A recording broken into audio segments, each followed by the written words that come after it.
He's already out here, but ladies and gentlemen, it's my distinct honor to welcome to the stage this street fighter. He's the former mayor of Newark, where he spoke truth to power, and now he sits in the United States Senate, where he's become a champion for criminal justice reform, economic equity, and so many other issues. New Jersey's own Cory Booker.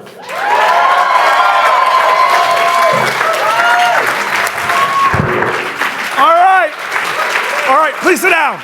Okay, so he said I had like 5-10 minutes to say a few words before he starts grilling me. He told me he was rough. He told me Castro left crying. It was so hard. So I'm ready for that. But I just want to say, we can talk all about the 2020 election if you want. What I really want to talk about is you. I am so excited about this room and who you are and what you represent for our country.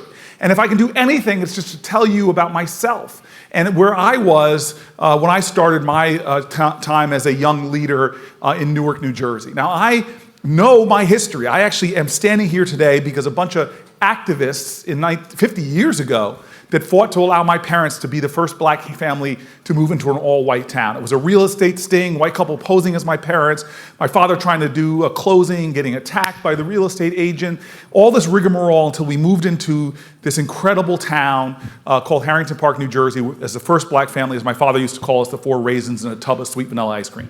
And so this was the table I grew up around, with my parents who said to me, you are here because people struggle for you. You drink deeply from wells of freedom and liberty and opportunity that you did not dig. And that you have an obligation. You can't pay back the blessings, you have to pay them forward. And so what's amazing to me is my brother and I grew up with that ideal. And so as soon as I finished, getting educated, my father would look at me and say, boy, you got more degrees in the month of July, but you ain't hot. Life ain't about the degrees you get, it's about the service you give. And so I went to Newark, New Jersey as a young lawyer to do what? People fought for my housing rights. And so I became a grassroots tenants' rights lawyer. And I will never forget, this is where I want to go to. And cameras, I'm sorry if you can't follow me around. I just had to get closer to this man with a beautiful head of hair. Handsome dude. Hi, how are you? You have magnificent hair, I want you to know. So literally, I moved to Newark thinking I'm going to be some kind of guy riding on a white knight. I moved into one of the toughest neighborhoods in the city. I still live in that neighborhood now, more than 20 years later.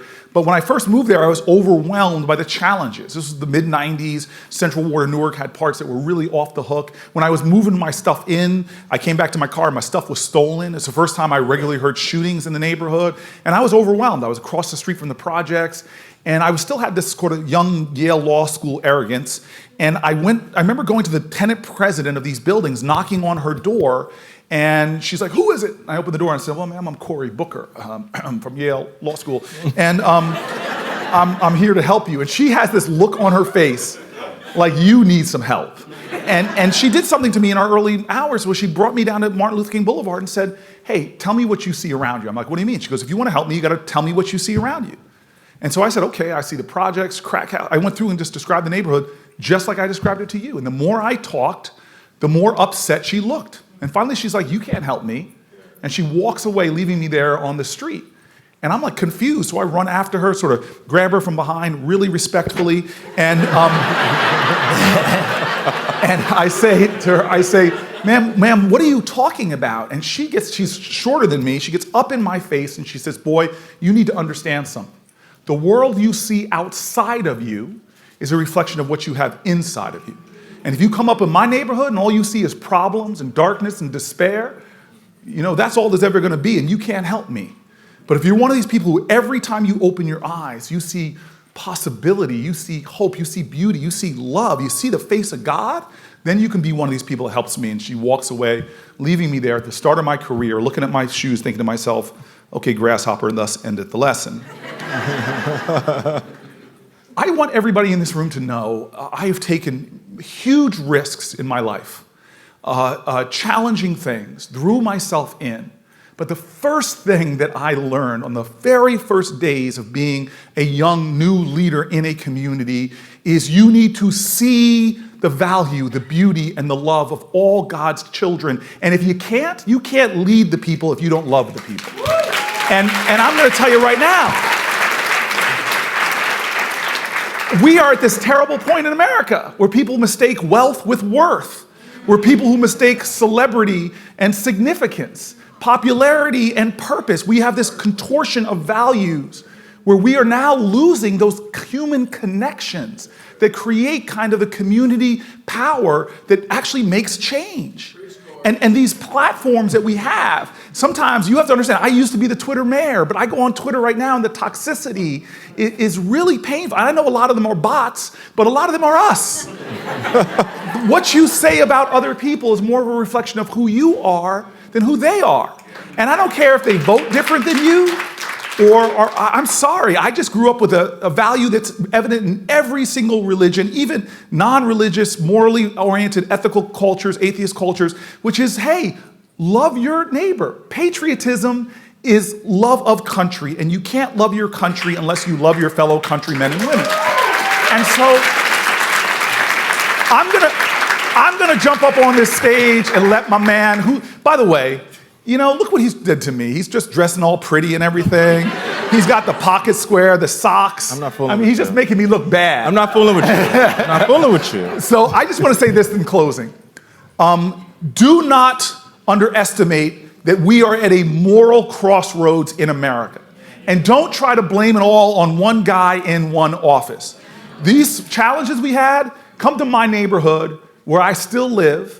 And these issues, like we want to beat Donald Trump, yeah, but a lot of the challenges we had started long before Donald Trump. Beating Donald Trump is a floor, it ain't the ceiling. It gets us out of the valley, it doesn't get us to the mountaintop. And I can tell you, I had Shahad Smith, who grew up in the projects with me, because I moved into those high rises, got shot and killed with an assault rifle on my block, going on before Donald Trump. People on my block working full-time jobs, longer hours than my parents, and they still have the indignity of having to go to my local bodega and use food stamps because we've stripped the dignity from work by paying people on not living wages. On my block across the street, I wish you could come with me. Integrity House, Drug Treatment Center. When I sit in the circle of fellas and bring food sometimes, and they get mad at me because I bring vegan food, they're like, what kind of black man brings some vegan food to some brothers in a circle? I'm like, fellas, come on now, come on, fellas. But they tell their stories, they tell their truth about how we have a criminal justice system that treated their addiction with incarceration dozens of times before these brothers can get help.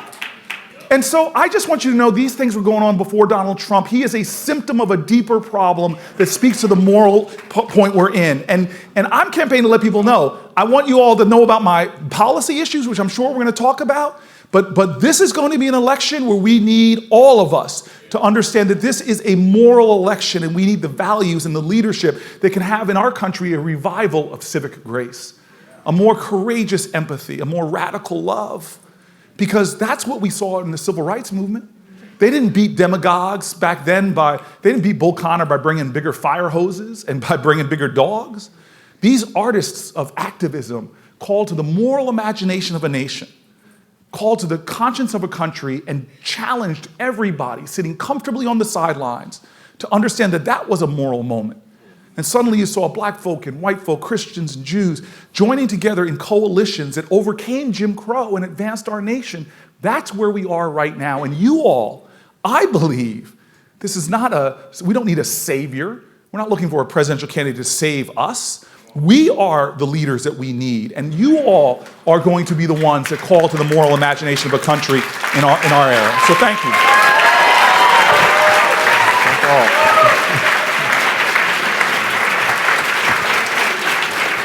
Now, before we begin our questioning, I want to take a little bit of moderator privilege. And are those like watermelon socks? Because it's like, I'm sorry. I'm going to take a bit of moderator privilege and yield to the wonderful and the amazing and the chair of the board of this organization, Chris Kelly, to make some brief remarks about you. So. Yeah, we've known each other for a long time. These are the times you brace yourself and you're afraid if he's going to tell the real stories or be nice. I have a brief but very important story to tell. But 12 years ago, I had the pleasure of introducing a young, dynamic mayor of Newark, and I couldn't be more excited to have maintained that relationship over the years. And as he stepped into Facebook for the first time, it is just such a pleasure to have Cory here with us today. And you've seen where he is and where he's going, and I just wanted to say it's been my pleasure to be your friend and to have you at our wonderful organization. Thanks, so Chris. my Thank friend. you so much.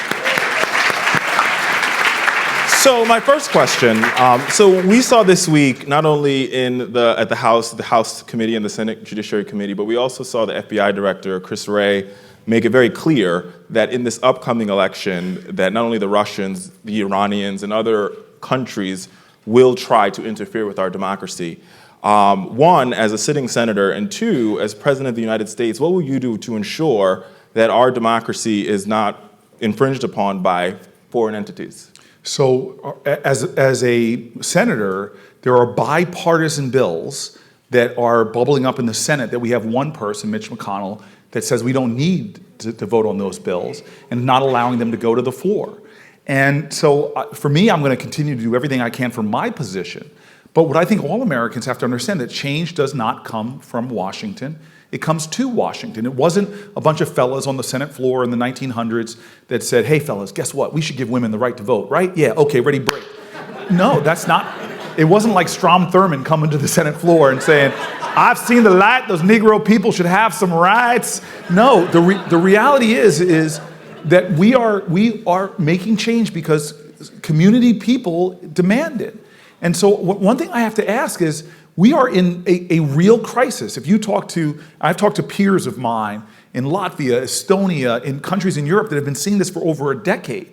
And the sophistication with which the Russians are working is really undermining our democracy. They are insidiously good at actually trying to pit Americans against each other. They did a lot in the last election to pit Democrats against each other and try to suppress turnout for Secretary Clinton.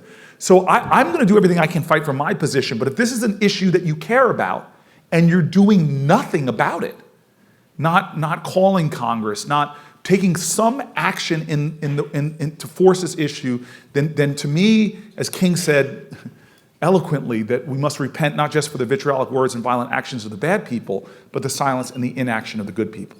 And then the second part of that question was, what will I do if I'm president? Well, if I'm your president, first of all, I'm going to see this as a real threat.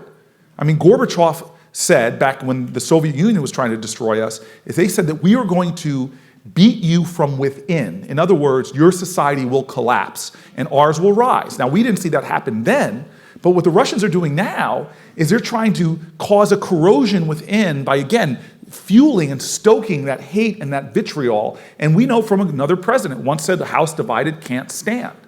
And so I'm going to work to take that threat seriously. But what they are trying to aggravate in our society, not just probing our electoral systems, not just using social media to divide us, but there are a lot of other forces trying to undermine our democracy at home and abroad. And so I'm going to celebrate in the same way that the House of Representatives, their first bill, H.R. 1 in this new Congress, was all about voting rights and voter protection. And we should do the common sense things that make voting a deeper part of our culture. Having voting be a national holiday, election day a national holiday. We should automatic voter registration and more.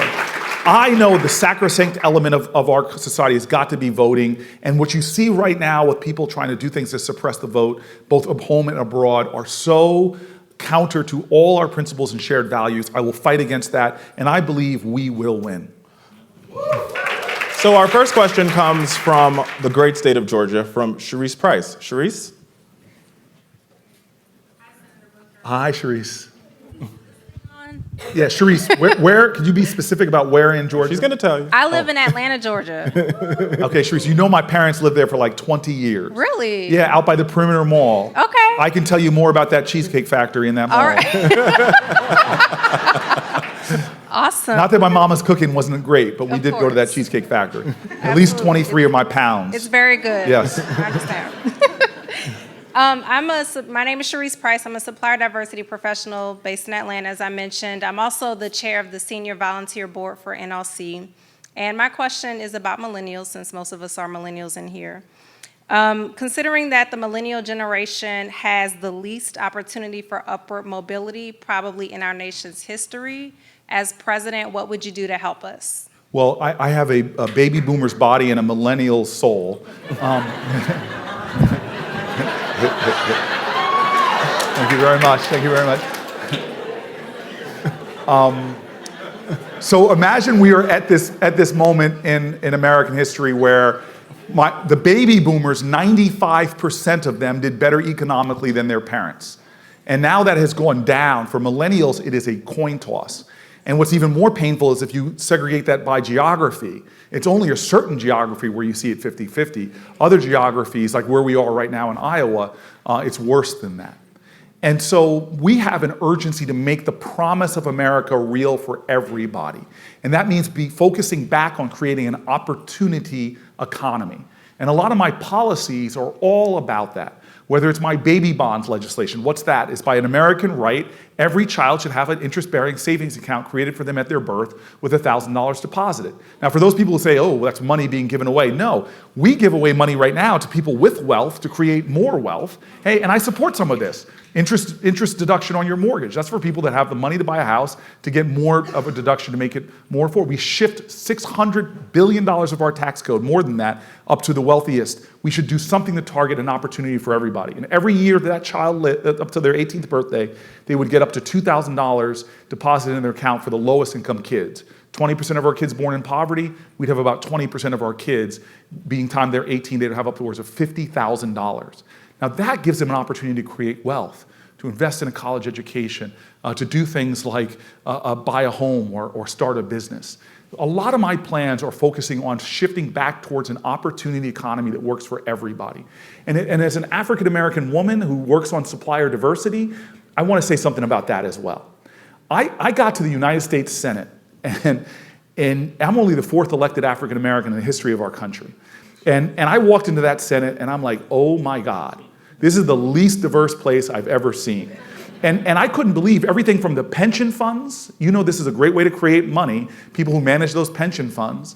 Well, Texas, a red state, has a emerging manager program. Women and minorities get a percentage of that to manage. And by the way, they get better results, better returns. I go into the largest pension funds in the country, maybe in the world, hundreds of billions of dollars, and ask, do you guys have an emerging manager program? No, we don't. You mean not $1 of our pensions is being managed by a woman-run firm or minorities? I started just calling questions because I know it's not enough to have an African-American face at a traditionally white place. It's not to say that's success. We have a black senator. No, success is making sure that we have more equality of opportunity. And I'll give you the last example of that. I was stunned at some of the committees and the committee staff.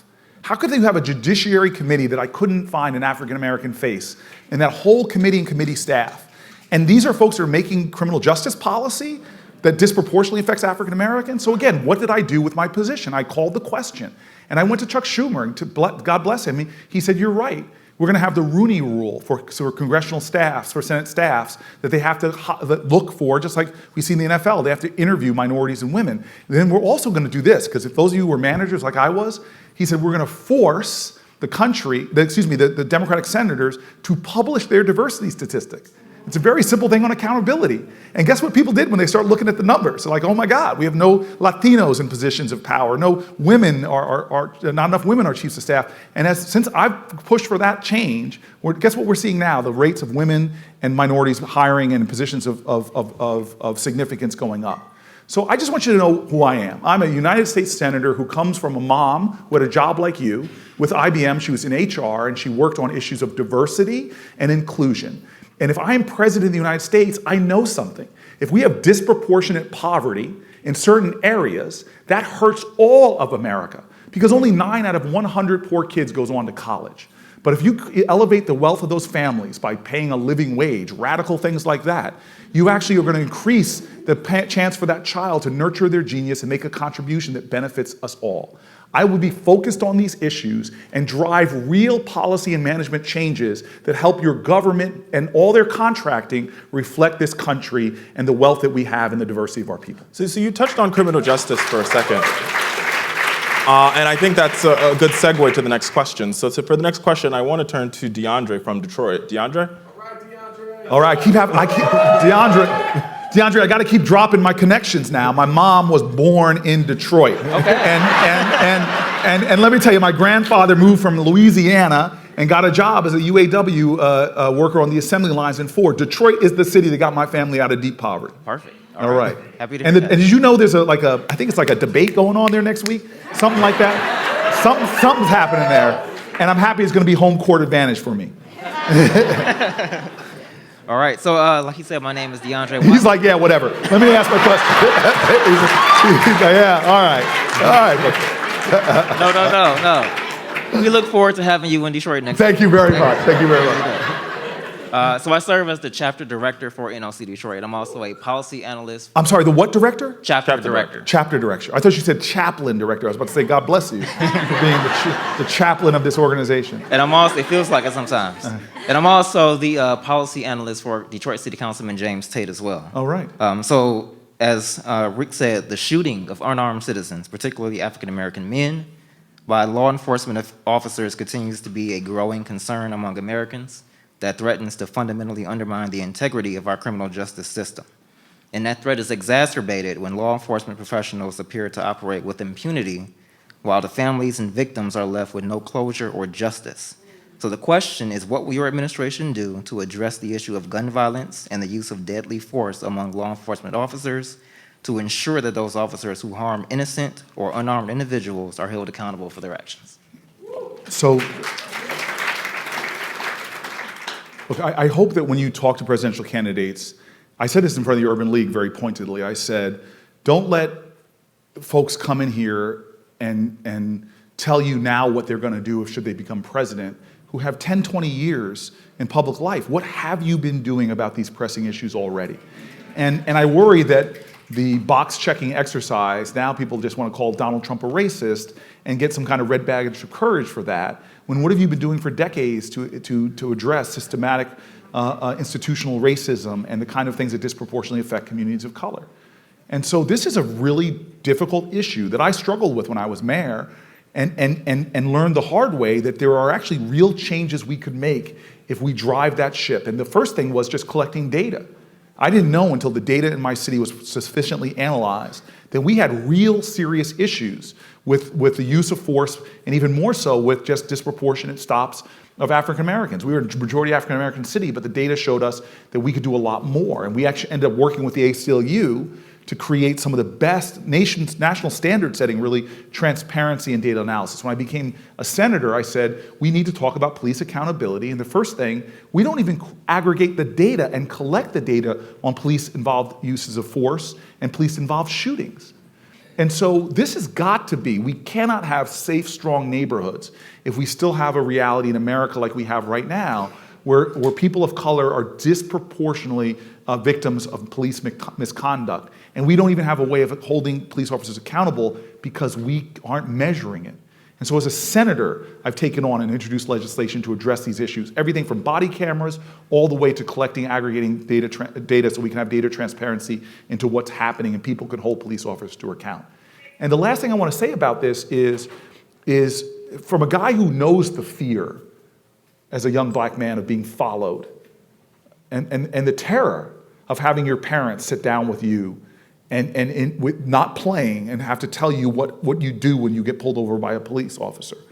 I know the urgency in this, and I also know it from a mayor that we often put our police officers in environments that create a situation for them, stress and strain, more likely they're going to crack and do things that are really bad. Obama, and I miss Obama. Hold on. I miss Obama and I miss her husband too. I miss her husband too. Let's be clear. Let's be clear. I miss Michelle every day. Michelle's husband held a task force of 21st century policing, where he called together Black Lives Matter activists on the same commission as big city police chiefs. And they did some really good stuff that this president has turned his back on. And one of the things they did that I appreciated as a mayor was something called predictive analytics. that they started seeing that certain things can happen in a police officer's day, week, and month that make it more likely for him to do something. In fact, do you remember that police officer that sat on a teenage girl at a pool party, black girl? I just remember how angry I was, and the right to be angry, unacceptable. But they found that one of the big predictors of police misconduct is police officers who have to do more than one suicide call in a short period of time. And that guy had 2. And imagine if we start creating systems. Like, I was a mayor, I still remember a hostage situation where I'm talking to my police director about how to deal with it, and I hear shooting going off, and I hear these police officers screaming, go, go, go, charging into a building. They have no situational awareness, where there's shooting going on, getting to the top of the stairs, see someone who's committed suicide, but first put a pillow over their child and shot them. Now, imagine you're that cop, get up there, you just risked your life running into a building where there's shootings, and you lift up and you try to render aid to futilely, vainly try to save a child. Then you go home that night, you get back to work the next day, you're driving along, pull over a car, and somebody exercises their First Amendment rights, that when they pull you over, they exercise their First Amendment rights and start cussing you out for pulling them over. We have to do better about creating a profession that has accountability, transparency, measures, but also has things for local police departments to start supporting police officers and having ways to make sure that they don't cross lines. And remember, get out of these dynamics in this country about us versus them. There are ways to create the outcomes we want, which we lead with our values. We live in a nation right now, for every Eric Garner, the names we know, there are thousands we don't. Every video we see, there are thousands we don't see because someone didn't have a cell phone camera. And to get to the root of that, we have to all bring this nation together, admit it's a problem, and put in the management systems to stop it from ever happening again.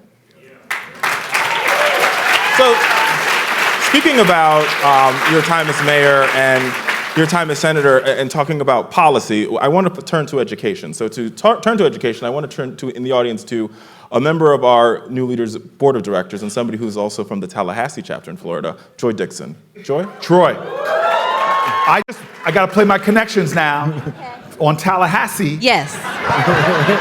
We're ready. I have been to Tallahassee. I have visited before. Okay, we'll take it. All right. Thank you, Senator. As you mentioned, I'm Joy Dixon, a member of the NLC Board of Directors, an alumni of NLC Tallahassee, and a fellow vegan. Oh, my.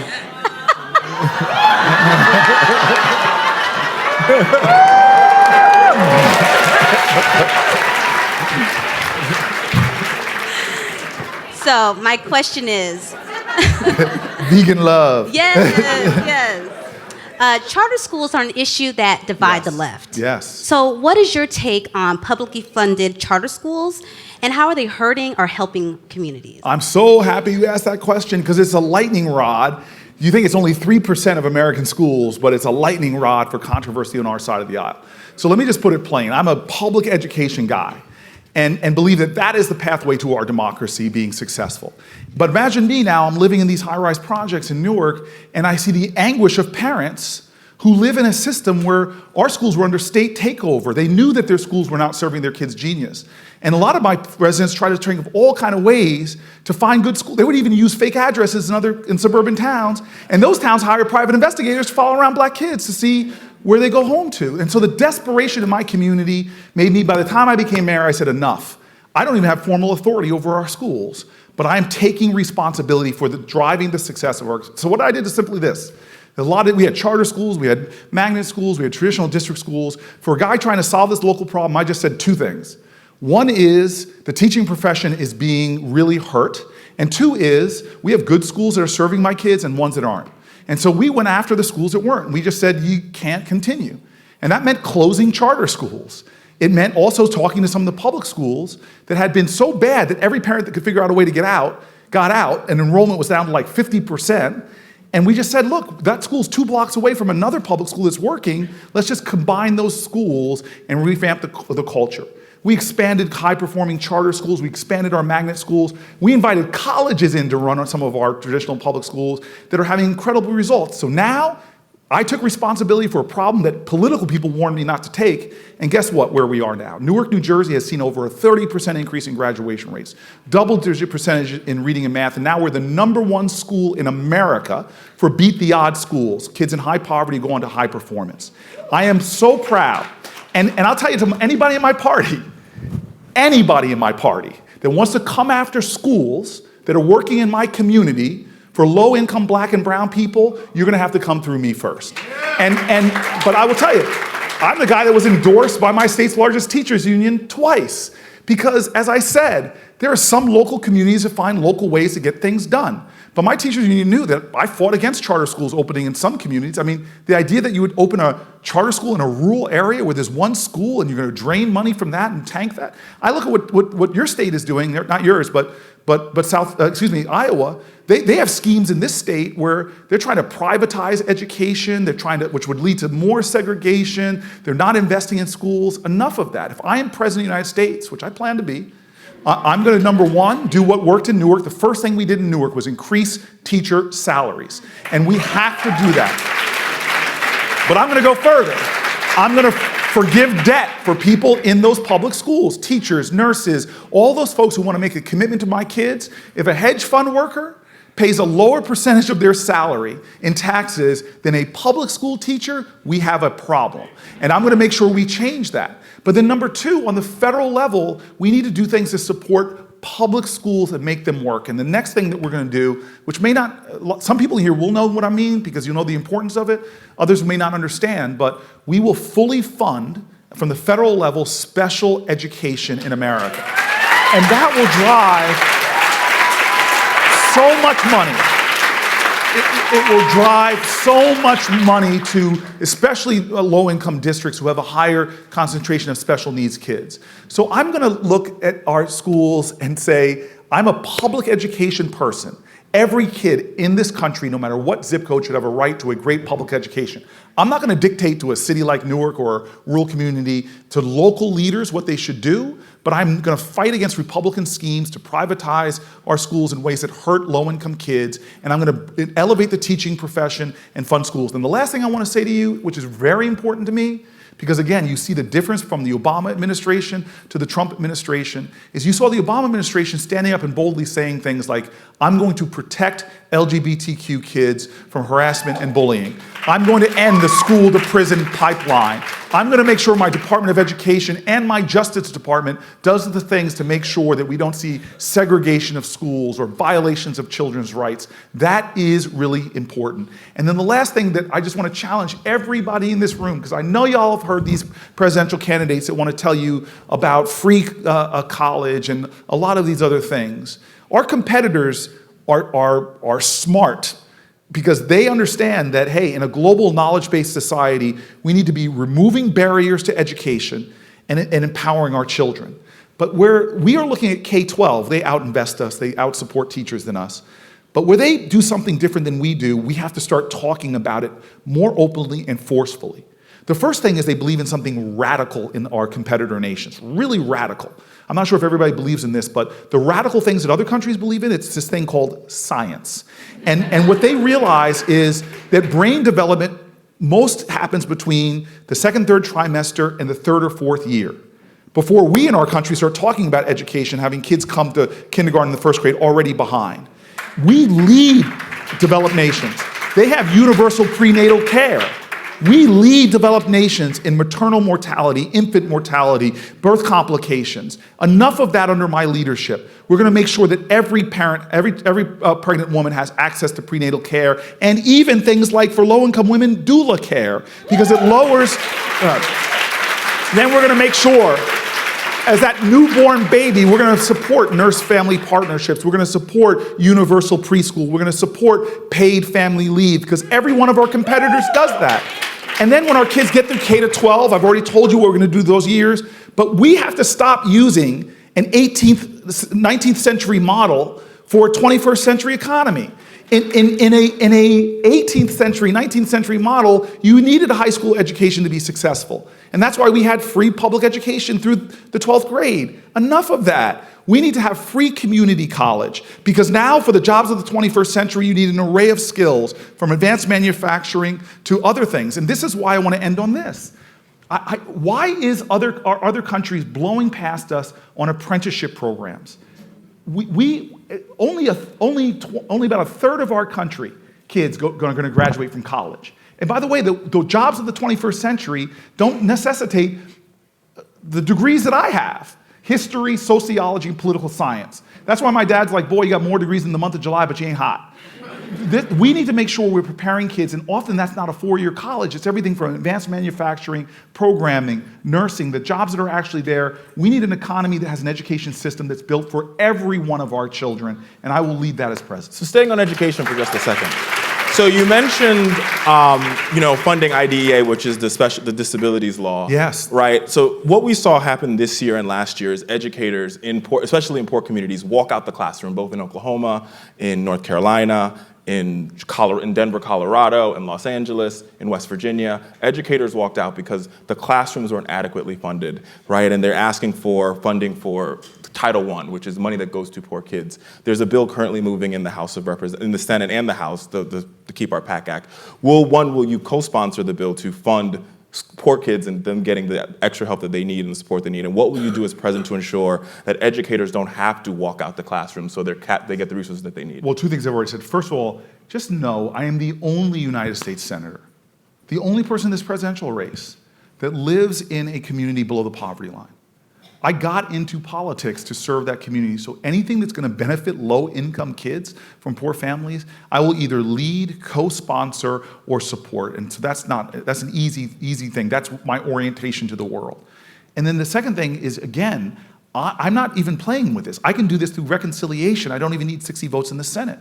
I'm going to raise teachers' salary. And the way that we do that, not waiting for states that are so underfunding teachers, they can't even live in the communities that they're teaching in, that we need to make sure we give special tax brackets. And that's why I say you can do it through reconciliation. If hedge fund operators pay that less of amount because of carried interest, we can end that, by the way, and I think we need to end a lot of loopholes, but we can target those who are willing to make a decision with their lives to work in public education by giving them a special tax bracket. That'll immediately increase their salaries. And then for the debt that they're carrying, we're going to have very aggressive loan forgiveness. But beyond just raising the teacher pay, I'm talking like some of us are sending our kids now to school. How do we make sure that every classroom looks the same no matter what zip code you live in, which is what the battle is? So two things. One is, the creative levers I'm finding is fully funding special education, which right now is at 18% of our obligation. We need to get it up to what the federal government's obligation is. But this is why this room is so important, because any presidential candidate stands before you and says, elect me and I will solve all these problems. That kind of arrogance and that kind of savior mentality is absolutely wrong. So many education decisions are being made at the state and local level. And if we stop paying attention to legislative races, like in this, I keep using Iowa because what's happening in Iowa, they found creative ways in this state to get around unions and the ability for organizing and collective bargaining. They're attacking public education in this state, and I know they're doing it in a lot of the other states that are represented here. And so I intend to be the leader of the nation and do things to unite our country, but I take very seriously that if I'm your nominee, I'm the leader of the Democratic Party. And I'm going to make it sure that everybody understands that just electing one person to one office is not enough to create the change we need. And that we as Democrats, especially my millennial friends that are here, the way we go about organizing voters is so 19th, 20th century. I'm not joking. Think about how simple. I've talked to my friends in Silicon Valley about this. I think I gave my phone to one of my staffers, but that phone, I go to Metropolitan Baptist Church in Newark, biggest church, mega big black church, and my pastor, he doesn't tell you who to vote for, although when I'm running, he has me stand up. He doesn't tell you who to vote for, but he like a lot of religious leaders will say, we got buses to the polls, all this stuff. I'm sorry, that's just not enough. We are a 21st century country. Voting records are literally open information. I've looked at social science data. One of the most powerful ways to get people to vote, I hate to use this word, but it's shame, that if everybody here in this room knew that it would be public information that whether you voted in the school board election or not, there would be a whole lot more participation. You could arm a pastor with an app that has all of his church membership, and those public voting files loaded into that app. So now it's a different conversation with your church. I'd like Ms. Jenkins to stand up. I'd like Ms. Butler to stand up. Mr. Washington, stand up. This is a great segue because I want Molly to stand up. Okay. Because Molly has a question on the environment. Molly. All right. Molly, did you vote in your last school board election? Hell yes, I did. All right. I voted for someone in this room. All right. Welcome to Des Moines. My name is Molly Hansen. I'm a sixth-generation Iowan, a conservation and community outreach specialist, and an alumni of the Des Moines New Leaders Council. Well, as a guy whose roots go back, 7 generations, no, I'm joking. Not a competition. I'm sorry. Welcome. It's great to have you here, and it's great to have all of you here. Like so many systems, our agricultural system is broken. Big ag is more concerned with bottom dollar than they are with farm families or feeding people. How can we support local movements such as community gardens, water and soil conservation practices, and flood mitigation in a way that will keep people fed and paid and protect our natural resources? I cannot tell you how much I appreciate that question, because what's happening to farming right now in America is such a disastrous perversion of our ancestry and our heritage. And for me to visit Republican farmers in the Midwest and see them desperately holding on to their family farm that's been in their family since the 1800s, that go back 5, 6, 7 generations. I was with a Republican farmer, I'll never forget his last name. His name was Jones, telling me about what it was like, what changed when he had a massive CAFO moved next to his property, that he no longer can fish from his creek, that he can no longer drink from his well because of what's happening. I've stood in Duplin County to see the pig industry, Smithfield, create these massive CAFOs, and they have these lagoons of feces that flow from those CAFOs, and then they spray it over fields. Well, they happen to be in low-income African-American rural areas. And I sat in a packed church with people who were telling me about living around spray fields, that they can't open their window, they can't put their laundry out on the line, they can't run air conditioning, they have respiratory diseases and cancer clusters. So the environmental injustice alone of these massive corporate operations that are eroding it, and guess what? Because companies like Monsanto and others have gobbled up through corporate consolidation, all these other seed and chemical companies, they've actually raised the price of the source good for farms. And these other companies have gobbled up, so now farmers went from having 5 companies competing to buy their goods and for them to sell their goods to now just 1. And so the farmer's share of the consumer dollar has shrunk about 50% in recent years. This is causing a crisis in farming that includes suicide rates going up, as well as people losing their farms. And the ecological damage is outrageous. What we should be doing is incentivizing the kind of things that you're talking about. Soil preservation, other crops, not just the big commodity crops, but the kind of things that could help in neighborhoods like mine, where kids walk into a bodega and pay more for a Twinkie product than a tomato. We have to change our farming practices. That's why I have a big bill with the only farmer in the Senate, John Tester in Montana, that calls for a moratorium on ag consolidation in these corporations. I've called for ag bills that actually have the right incentives in it. I created, when I was mayor, changed entire city blocks into urban farms, creating thousands of pounds of food, giving men and women jobs when they come back from prison. There's so many innovative things that we can do that protect our heritage, elevate the independent family farmer, protect our soil, and guess what? Farmers actually hold one of the keys to climate change. We know not only the windmills you see here around Iowa, but just shifting incentives in the ag bills can incentivize cover crops and other things that pull carbon out of the air. The ag bill could be something that makes our population a lot healthier.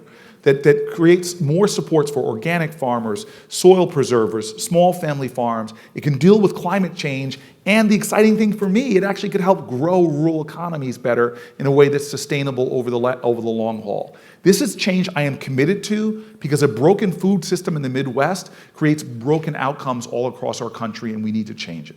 So we have about a minute left.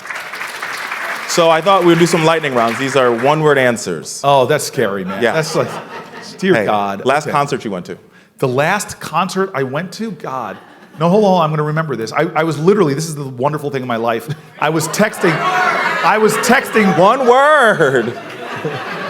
I wanted to tell you the story about Texting Maxwell. That's what we have a minute. One word. I think the last concert I went to was Bon Jovi. Bon Jovi, okay. Last show you And watched. by the way, you give love a bad name. No, I'm joking. Last show you watched on Netflix. Last night, Stranger Things 3. Yes, it is so good. Last album you downloaded to your iPhone. Last album I don't download albums anymore. Or last album you listened to on your iPhone, I'll rephrase it. I mean, I look, every morning I send my girlfriend a song. I'm giving you guys intimate details of my personal life. We just want one word I'm trying to teach some of the people up in here how to romance your significant other. And, all we this asked for was one word answers. This stuff isn't free now. This morning I sent her a duet between Alicia Keys and no, not Usher. Everybody's like Usher. No. Who's my man? He used to be with a boy band, but now he's amazing. Justin Timberlake. Justin Timberlake. Favorite talk show host? Favorite talk show host? Should be an easy answer. Gayle King. All right. Ladies and gentlemen, give it up for Senator Cory Booker.